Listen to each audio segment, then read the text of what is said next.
Este episodio llega gracias al canal Libros al Punto, un proyecto que acerca el conocimiento de los mejores libros de emprendimiento, finanzas y desarrollo personal de forma clara y práctica. Fíjate en esto.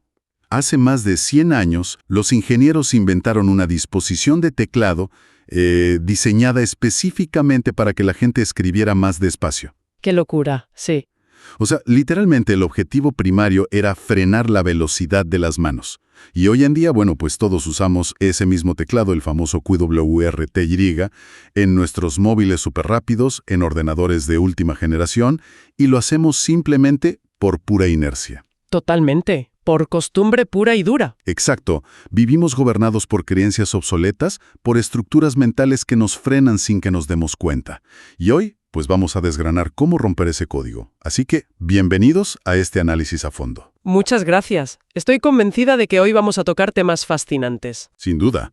La misión de hoy es, extraer la esencia sobre cómo funciona realmente la psicología del cambio y el autodominio basándonos en el material que tenemos sobre la mesa.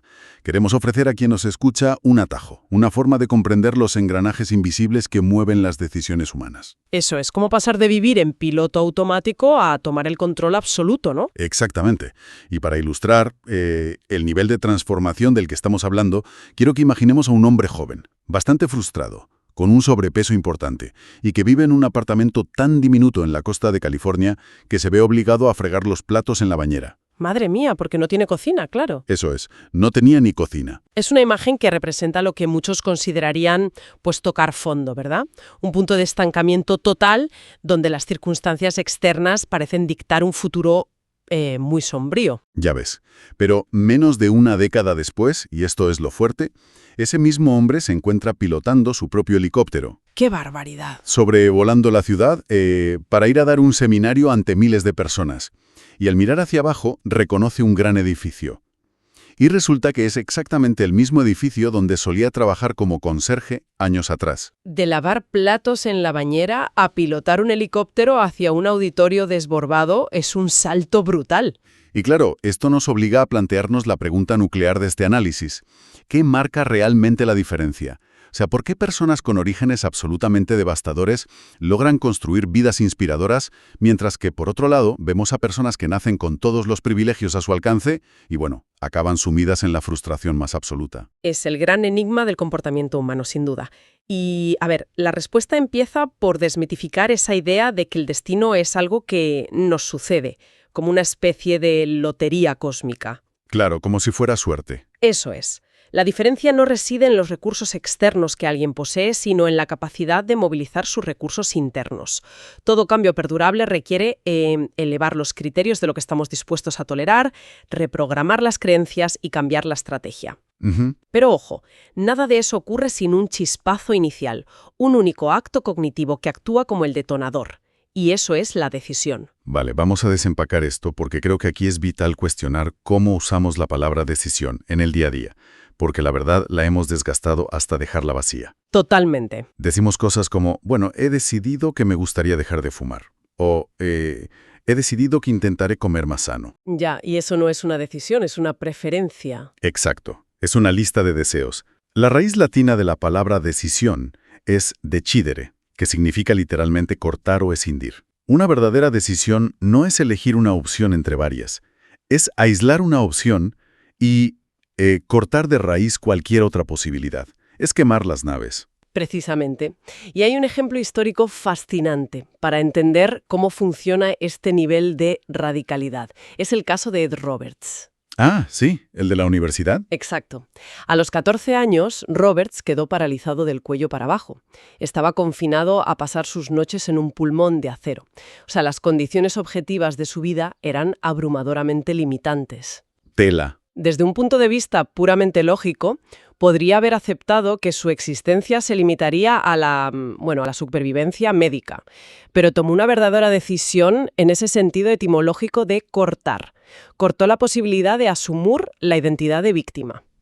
Y decidió que iba a estudiar en la Universidad de California en Berkeley, ¿verdad? Eso es. Y cuando le dijeron que el campus no estaba adaptado y que simplemente no podía asistir, pues no cambió su decisión, cambió su entorno. Qué locura. Su insistencia y su activismo terminaron forzando un cambio en las leyes de accesibilidad para personas con discapacidad en todo el estado de California. Acabó siendo director del Departamento de Rehabilitación del estado.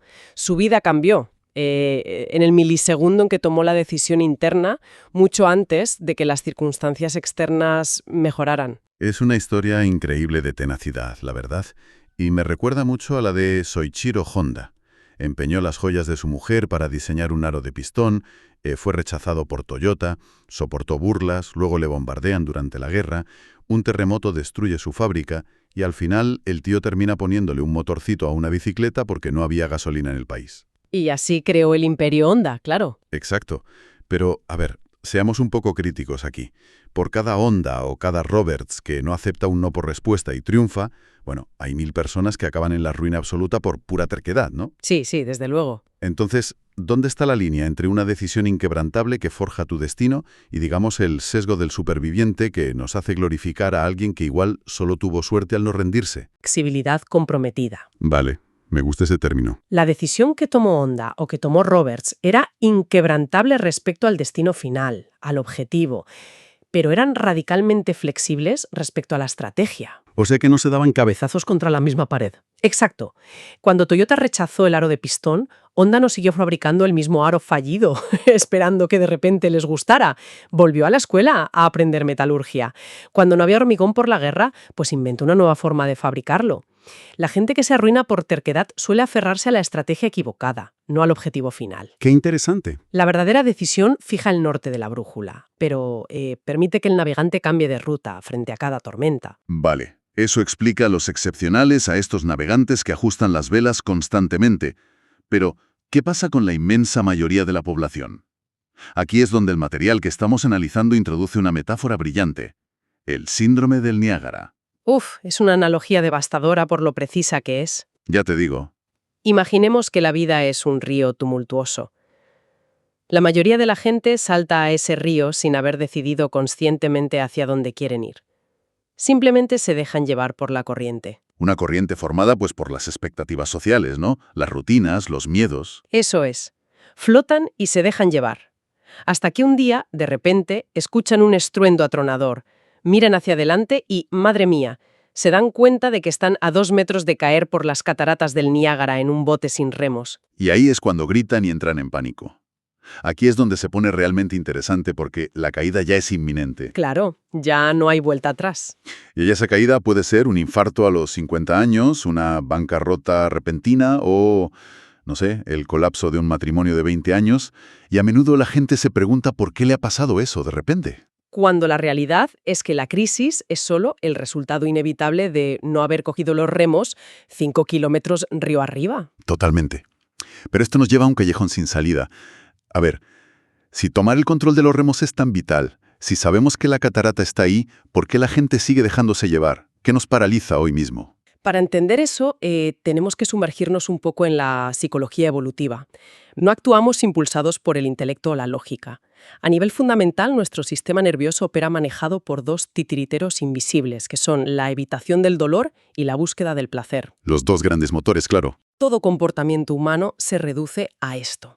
La razón por la que alguien no coge los remos hoy es porque, a corto plazo, el cerebro percibe que el esfuerzo de remar o de tener una conversación difícil con la pareja conlleva un dolor agudo e inmediato, mientras que dejarse llevar proporciona un confort temporal.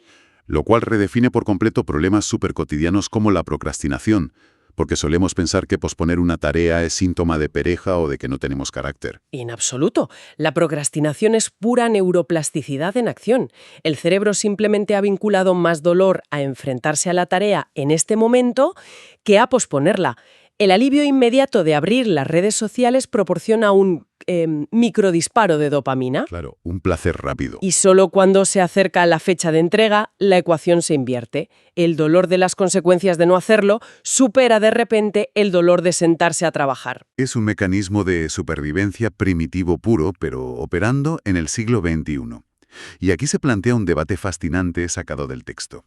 ¿Cómo es posible que figuras diametralmente opuestas en la historia operen bajo este mismo software biológico? Sí, el caso de Donald Trump y la Madre Teresa. Eso es. Pero, a ver, antes de entrar ahí, quiero dejar clarísimo para quien nos escucha que usar a estas figuras es estrictamente un ejercicio de ingeniería inversa psicológica. Fundamental aclararlo, sí. No estamos abordando la ética, no tomamos partido político ni hacemos juicios morales. Solo intentamos transmitir las ideas del material original, diseccionando el mecanismo mental que mueve la acción humana a niveles extremos. Es una advertencia súper necesaria. A nivel puramente neurológico y mecánico, ambos perfiles están impulsados exactamente por las mismas fuerzas: huir del dolor y buscar el placer. Ujú. La diferencia abismal que genera resultados de vida tan opuestos radica en las definiciones internas que cada sistema nervioso ha codificado. Según los análisis de su perfil psicológico que refleja el texto, Trump vinculó un dolor insoportable y casi visceral a la idea de fracasar o de ser el segundo mejor. Claro. Su aversión al dolor de la irrelevancia lo obligaba compulsivamente a amasar fortunas para obtener el placer del dominio continuo. Espera. Pero equiparar a la Madre Teresa con Donald Trump a nivel psicológico es un salto bastante arriesgado. O sea, ¿realmente estamos sugiriendo que el altruismo y la ambición extrema son mecánicamente idénticos? ¿No reduce eso la moralidad de la compasión a un juego de dopamina egoísta? Es una excelente objeción. Y, a ver, no reduce la moralidad, pero sí desmitifica la mecánica de la motivación. Lo fascinante aquí es que el impacto social es distinto, pero el motor biológico es el mismo. La Madre Teresa había cableado su sistema nervioso de modo que sentía dolor físico y emocional profundo al presenciar el sufrimiento ajeno en Calcuta. O sea, le dolía más ignorarlo que ayudar. Exactamente, ignorar la pobreza era mucho más doloroso que soportar la falta de comodidades, y el placer máximo lo experimentaba sirviendo a los marginados. Sus neuroasociaciones estaban orientadas al servicio, pero la maquinaria de evitar el dolor y buscar el placer operaba igual a máxima potencia. ¡Qué fuerte! Entonces, si los publicistas y nuestro entorno pueden cablear nuestro cerebro asociando dolor o placer a ciertas cosas, significa que somos tremendamente vulnerables, ¿no? Totalmente. La industria de la publicidad moderna manipula neuroasociaciones magistralmente. El texto pone el ejemplo clásico de Pepsi con Michael Jackson en los 80. ¡Buah! Mítico. La genialidad de ese anuncio radica en lo que no ocurrió. Jackson nunca sostuvo una lata ni bebió el producto en el anuncio. Simplemente baila y canta. La gente se vuelve loca. Exacto. Comprendieron que su música disparaba niveles altísimos de euforia. Su objetivo era puentear la parte analítica del cerebro. Dejaban que la música construyera un pico de intensidad emocional desbordante y justo en el milisegundo de mayor clímax proyectaban el logo de Pepsi. Condicionamiento clásico puro y duro. Y así logran fusionar la euforia de la música con la imagen de la bebida. Magia negra corporativa, te lo digo de verdad. Y no solo pasa con marcas gigantes. Es fascinante cómo se aplicó el mismo principio con la industria de las uvas pasas de California. Ay, sí, la campaña de las pasas. Tenían una fruta que el público percibía como aburrida, seca, sin ningún atractivo. ¿Y qué hicieron? Transformaron esa percepción creando unos personajes de plastilina, unas uvas bailando con estilo al ritmo de música de Motown. Y de un día para otro inyectaron humor y ritmo. Las ventas subieron un 20% sin tocar el producto. Es que no cambiaron la fruta, cambiaron la asociación en la cultura pop. Exacto. Pero si reflexionamos sobre esto, si todo esto puede instalar esas asociaciones en nuestro cerebro, ¿cuál es el sistema operativo detrás de todo esto? ¿Qué es lo que nos hace dar por ciertas esas asociaciones y que se queden ahí pegadas? Pues son nuestras creencias. Las creencias son el sistema operativo base. Tienen el poder de crear o destruir literalmente nuestra realidad. Y ojo, incluso a nivel físico. Esto es, quizá lo más contraintuitivo del material. La idea de que una creencia pueda reescribir la biología. Y el ejemplo de la Universidad de Harvard, el experimento del Dr. Henry Beecher, ilustra esto a la perfección. Es un hito científico alucinante. A estudiantes de medicina se les dio un estimulante que venía en una cápsula roja y un sedante en una cápsula azul, pero ocultaron que los contenidos estaban intercambiados en secreto. O sea, les dieron los botes cambiados a propósito. La roja en realidad deprimía el sistema nervioso y la azul lo aceleraba. Eso es. Y la lógica dictaría que la molécula manda, ¿no? Si tomas el sedante escondido en la cápsula roja, te duermes. Claro, química pura. Pues no. Aproximadamente la mitad de los estudiantes desarrolló reacciones físicas acordes a lo que creían que estaban tomando. Sus corazones se aceleraron tras tomar el sedante y experimentaron somnolencia extrema tras ingerir el estimulante. Madre mía, la mente anulando la química real de las drogas. El cerebro emitió señales biológicas tan intensas por pura creencia absoluta que neutralizó el efecto metabólico real en el torrente sanguíneo. Entonces, ¿qué significa todo esto para nuestro día a día? Si una creencia puede hackear el ritmo cardíaco, imagínate lo que hace una creencia sobre nuestra valía o nuestra inteligencia. El texto utiliza una metáfora brillante aquí. Imagina que una idea es como el tablero de una mesa sin patas. Es supervisual, sí. Una idea simple como creo que soy brillante o creo que soy incapaz es solo una superficie plana. Sin apoyo, la idea cae al suelo. Es solo una posibilidad. Para que esa idea se convierta en una creencia sólida, inamovible, necesita patas. Y esas patas son las referencias del pasado, ¿verdad? Exacto. Las experiencias vitales, las opiniones que nos repiten de pequeños, los éxitos.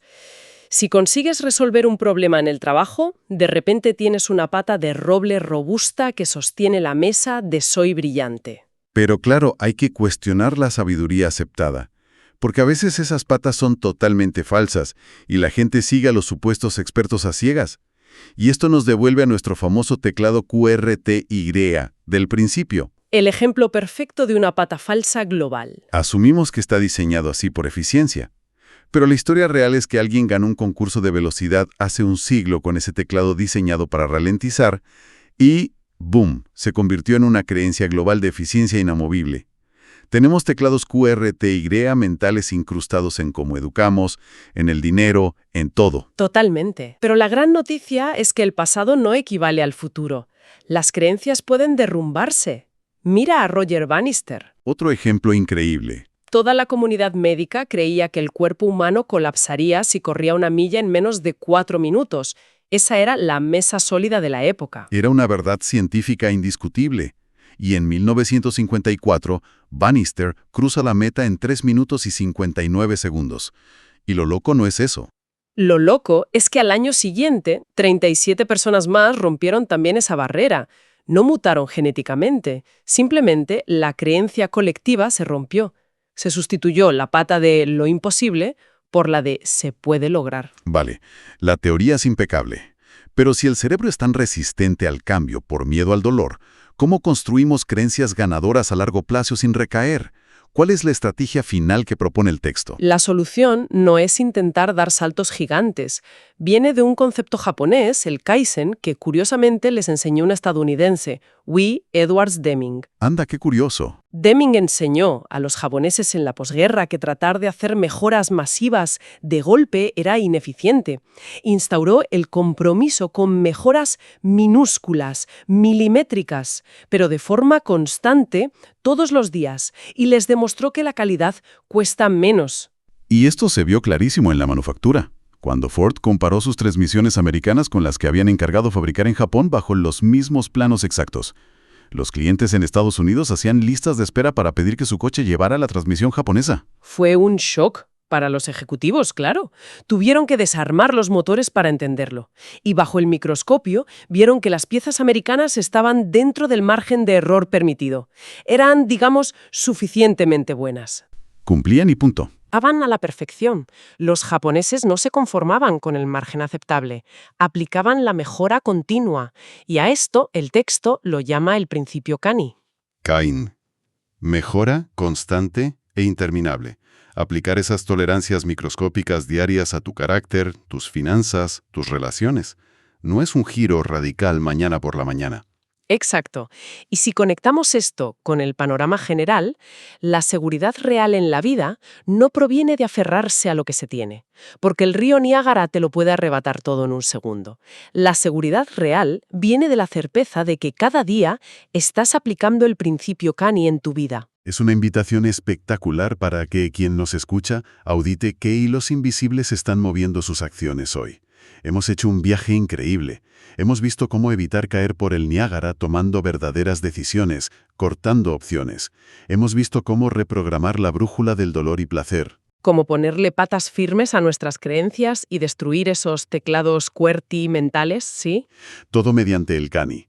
Y me gustaría despedirme dejando una semilla para la reflexión que construye sobre todo este material. Pensemos en el Gran Cañón del Colorado. Es un monumento impresionante que se esculpió puramente por el principio de mejora gradual. Gota a gota, la fricción del agua contra la roca durante millones de años. Es una imagen preciosa de la constancia. Y si los japoneses reconstruyeron una economía entera tras una guerra basándose únicamente en hacer mejoras minúsculas pero implacables cada día, ¿qué clase de imperio invencible, qué gran cañón cognitivo se podría construir dentro de una sola mente humana utilizando exactamente la misma estrategia? Es una pregunta para llevarse a casa, desde luego. Ahí lo dejamos. Ojalá sirva para encender ese chispazo inicial del que hablábamos. Muchas gracias por acompañarnos en esta inmersión de hoy. Nos vemos en la próxima.